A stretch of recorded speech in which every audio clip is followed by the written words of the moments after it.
What's up everyone? Welcome back sa aking channel. Tara, silipin natin itong Edisha. So dito na naman tayo sa mga murang pabahay dito sa Bulacan. So ito po yung meron na silang complete amenities, bonggang bongga. Makikita naman natin, meron po silang swimming pool, meron po silang amphitheater, meron po silang paid park, meron po silang garden, wow, meron po silang ito clubhouse, yan, bongga, meron po silang guidehouse. Ito po yung model house ng single detached Sora.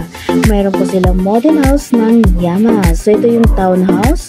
Ito po naman ay mayroong end unit at saka inner unit. So itong townhouse na end unit ay may sukat po siya sa yung kanyang lupa ay 75 square meter. Yung floor area naman niya is 42 square meter. So yung inner unit naman itong Yama is 50 square meter yung sukat ng kanyang lupa. Yung kanya namang bahay, kabuuan ng sukat ng kanyang bahay ay may 42 square meter. So ito yung provision for 2 bedrooms. So yung pinapakita ko sa inyo ngayon, ito po yung model house lamang. Pwede nyo po silang gayahin. Kasi po yung turnover po dito is bare types lang po. So hindi po kasama yung mga gamit na yan, yung mga tiles na yan, hindi po kasama yan. Ganyan na ganyan pagka ginaya nyo, or baka mas maganda pa po pag kayo po yung gumawa.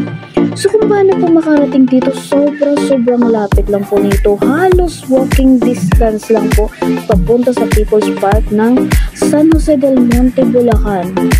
So bali itong San Jose del Monte, Bulacan, ito po ngayon ay highly urbanized city. So halos andito na po lahat. Andito na ba yung malalaking company. Pagkagaling po kayo sa QC, siguro mga 25 to 30 minutes lang po. Sobra pong lapit. 24 hours po dito yung biyahe dito sa mga bus papuntang QC, papuntang Quezon Up, Santa Maria. So yan po halos walking distance. Maglalakad lang po kayo, mag-i-exercise lang po kayo. Ayan na po yung sakayan. Pagka mga coding po yung sasakayan nyo. Yan. Ayan. So kitang-kita nyo, halos napakalapit nito sa mga establishment. Napakaganda po nitong ito po yung Edisha. Ito po pinagsalib puwersa ng Japanese at saka kumbaga PE properties. Wow, diba?